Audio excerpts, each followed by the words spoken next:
Yeah, I'm going to be talking about a couple of things here, and I'm going to try to squeeze it in. One, I'm going to talk about fundraising trends globally, and I've got 15 minutes to do that. And I'm also going to be talking about what the MPN Research Foundation, where I work, did for Blood Cancer Awareness Month, which is in September in the United States, and MPN Awareness Day, which is the second Thursday in September. We use a lot of social media, and I'll show you how that campaign was formed and basically how we did with it. But this is the key findings from 2017 Global Trends inaugural report, survey basically.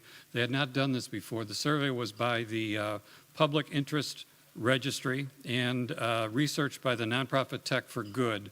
They had surveyed over 400 donors, 95 countries, 6 continents. Now think about that for a minute. They did the whole world, but they only talked to 4,000 people, and 4,000 people from 95 countries.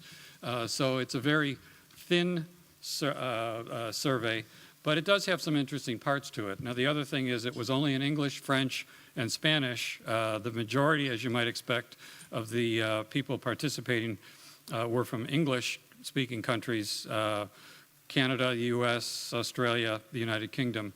Next year, the survey will be also in Arabic and Portuguese. And some of the key findings, real quickly, 92%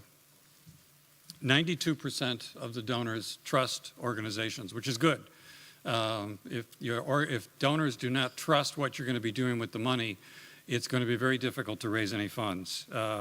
And the other important number on there is the 96% feel that patient support groups or nonprofit organizations or non-government organizations are essential to make change. So if we want to make change in the NPN community, patients, donors expect it and feel that your organization is essential to make that happen.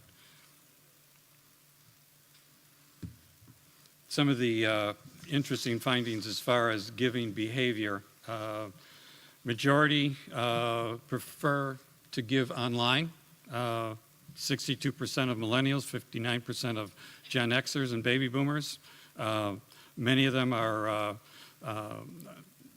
inspired by what they see on social media. So if you should have a very vibrant social media presence. Facebook was the choice among the different social medias, websites, Twitter, Facebook, blogs. Facebook seemed to be a trending site that people responded to. Crowdfunding campaigns, which is set up for a specific project that you might be working on. 44% have donated to those.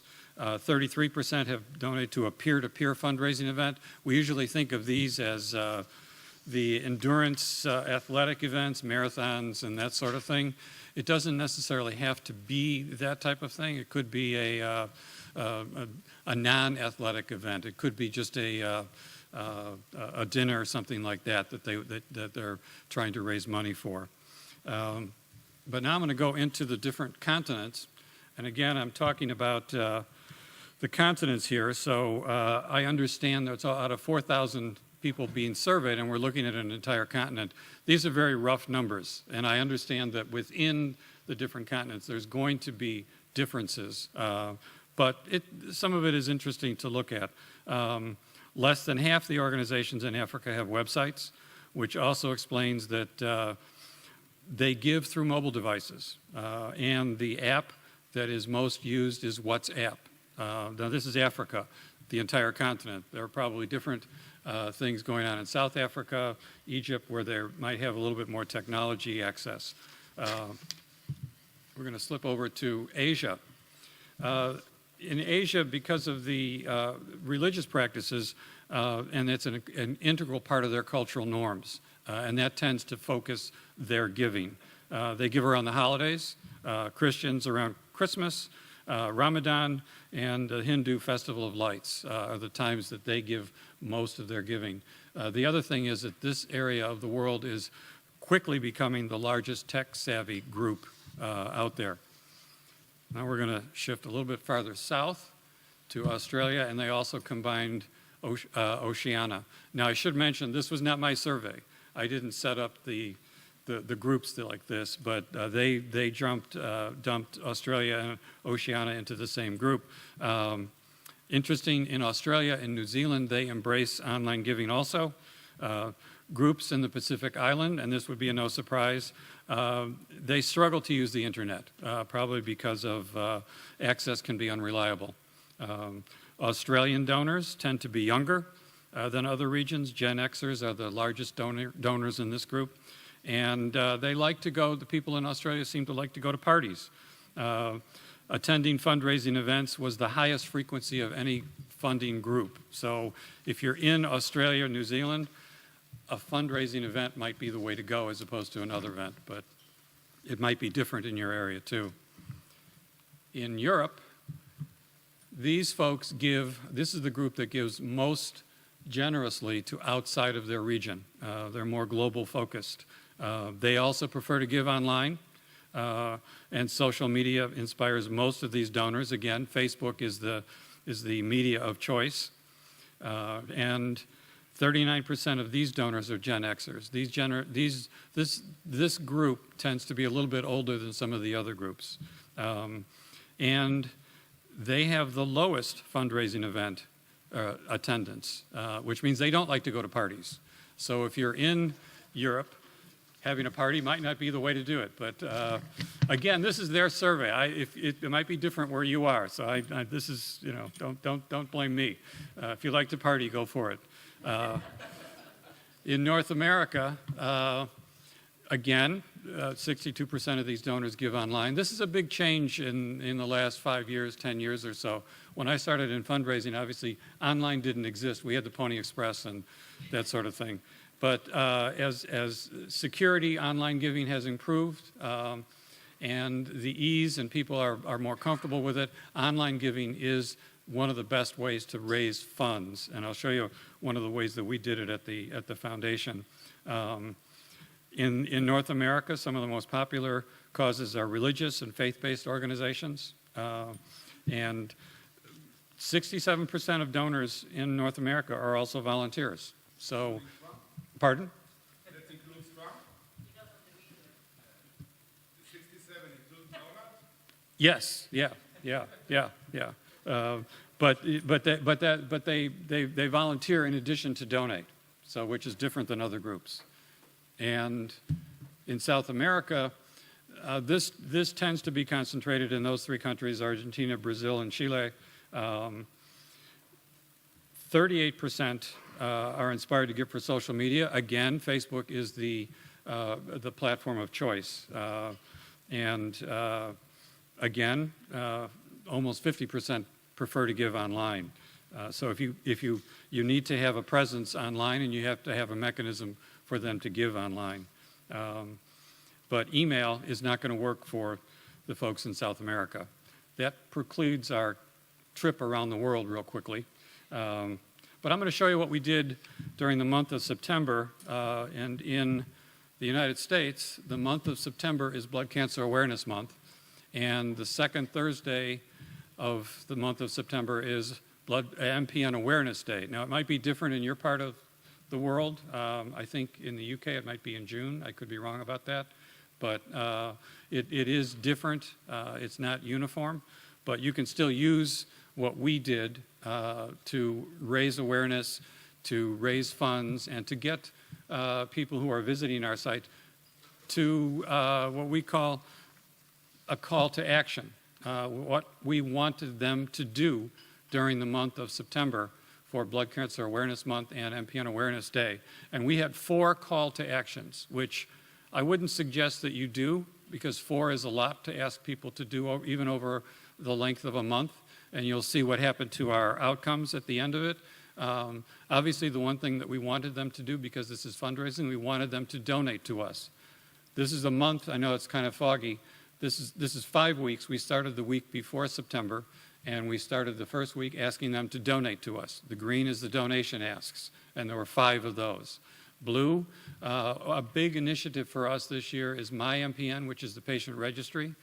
We talked a little bit about that before, and Lindsay is here to talk a little bit more about that. But we launched our patient registry public launch on September 1st. So one of the major call to actions that we wanted patients to do was go to the registry and sign up for it. Yellow, that's share our information. We want to spread awareness, so we want people to share what we post online with everybody they know, whether they're an MPN patient or not. The more people who understand these diseases, the better it is for everybody. And many times patients are out there who you don't know are patients, because as it's been said, we don't look sick. We never can't tell by what we look like. And we also, again, want them to subscribe to our newsletter. That's something, those two, the first one, donate and subscribe to the newsletter, were always standard. Share was also part of it. The new one this year was sign up for my MPN. And the strategy included these multimedia sites. The website homepage banner was changed many times during the month. Email blasts were sent out weekly, sometimes twice a week. Facebook posts we were very active on Facebook and Twitter, and we had a pretty an increased presence in our blog. So we had this all organized before we started. We started planning this in June and July. These are some of the messaging that we put on either websites, that's at the corner over there, or on some of our social medias pages, whether it's Twitter or Facebook. And again, the message is simple. And they didn't see this all the time. They saw this only 5 times during the month. Donate, it's MPN Awareness Day. The message that I wanted to get across to patients was, if you want to support MPN research, we're glad that you share our stuff. We're thrilled that you like our stuff. That means that it's important to you. But if you want to impact or support MPN research, you have to donate. And that's kind of the message here. Make an impact by donating today, donate for Blood Cancer Awareness Month, fund research, fight MPNs, find a cure, all active messaging that we want to do. The website page at the end there talks about one of the first funds that we set up, a named fund, to support our progression marker project. That was a particularly important project for some of our patients, for most of our patients, and something that we wanted to find out about more about. These are the messaging that we set up for people to sign up for the My MPN. Again, make your story count, short, simple, raise your voice with MPN, get the word out. The center one there is what we put on Facebook. The nice thing about Facebook is you can put a lot more information on there than Twitter. You're limited to 144 characters and that sort of thing. But again, short messaging, help us fight PV, ET, MF, and then we put in 2 different website banners, again, getting them to go to our register and sign up for it. And when we ask them to subscribe to receive our newsletter, these are 2 of the not web banners, but website banners that we put up during the year. Again, it wasn't our major message this year, but it's always important for us, because when I tell patients our information regarding research is always available to everybody. You have to come to our website and get it if you don't sign up for it. If you sign up for our newsletter, we will push that information out to you. If you want it mailed, we'll mail it to you. If you want it sent by email, we can email it to you.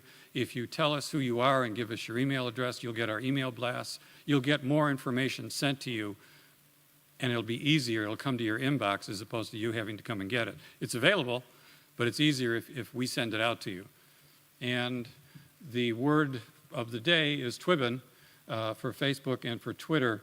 They would take their picture, put the Twibbon around it for Facebook, for either Twitter or Facebook, and during the month they would have that as their image. It gets a little bit of attention. People start asking, what does that mean? So it helps get the word out to patients. And how did we do? These, if it's in fundraising, if it's important to do, it's important to measure. You want to know how well you're doing each year, each project. How did you do compared to what you did before? And this is what we did compared to 2016 last year with this year. We raised about $10,000, almost $8,000 more than last year, which beat our goal. We got a lot of shares, which was fine. Registrations were down, and we attribute this to the fact that we kind of watered down the call to actions with not only asking them to sign up for our newsletter and sign up for our email blasts, but also sign up for my MPN. Now, I don't have any data in there for my MPN because it didn't exist last year, and this number is old, and I couldn't update it quick enough because they're still coming in. I think now, but Lindsay will correct me later, I'm sure, we're somewhere in the 370s with people who have signed up for the registry, and the last I heard we were around 300 with people who had completed the first round of surveys. So we felt it was a successful month. We accomplished quite a bit, and again, going back to the goals, while it is important to get people to register or to sign up for our newsletters and get people to sign up for my MPN, as a fundraiser, I'm judged by the first number. If that first number doesn't equate to success, I won't be here next year. So that's what I look at as successful. It's a numbers game, but this is what we've done. And again, this was about fundraising, but it doesn't necessarily only have to be a fundraising message. You might have other messages that you want to put in there. Are there any questions? Okay.